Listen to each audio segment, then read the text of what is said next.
A lot of people believe that the Fed is going to tee up June and June will tee up some tapering maybe at the end of the year. The team at Morgan Stanley expecting markets to be surprised by the Fed's continued patience. They write the following: the market will start pricing the risk that an advance notice for tapering may not come at the June meeting and will push out the timing of the first rate hike later into 2023. Morgan Stanley's Vishy Tirupattur joins us now for more. Vishy, you think we'll be surprised by this? Why? So two reasons. I think that the Fed has basically said that they will be very patient. They will look at the actual data, not expectations of future data. And I think as Fed is thinking about this, there is a concern about the resurgence of COVID in emerging markets, India in particular. There is also the prospect that my colleague Guneet Singh Dhingra wrote in the weekly on Friday about the vaccine hesitancy that might have put some challenges towards reaching herd immunity. So we think by the market consensus clearly is that we'll have some notification of the tapering by June and hikes in March 2023. That's the market consensus.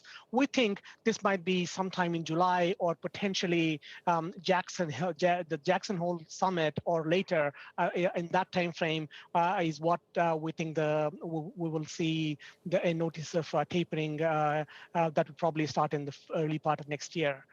Vishy, how does this call on the Fed play into the broader call for the team at Morgan Stanley for a shorter, hotter cycle? Right. I think these are fairly consistent. We think that they are highly consistent. In fact, the expectation is that Fed will continue to, more patient the Fed will continue to run the economy harder, and that might eventually, has the potential for a shorter economic cycle. But the harder part of the growth story remains intact. I think Fed wants to see and needs to see greater confidence that in terms of data being reflected. That's what the Fed will be looking to see. Well, Vishy, I imagine you're about to say something that the bank equity bulls in this country might want to hear, which is a steeper curve. Right now on the 2s-10s curve, where are we? 141 basis points. You think steeper? How much steeper? We think 530s is the best steeper to Why, play. Vishy? We think it's between if you look at the term premia, or how term premia are being priced in the market today, we think, if you take into account what the market is pricing. The market is pricing a first hike in the first quarter, March of 2023 is what's being priced in. And you compare that to the previous experience of timing of taper. The previous cycle, there was a 31-month lag between the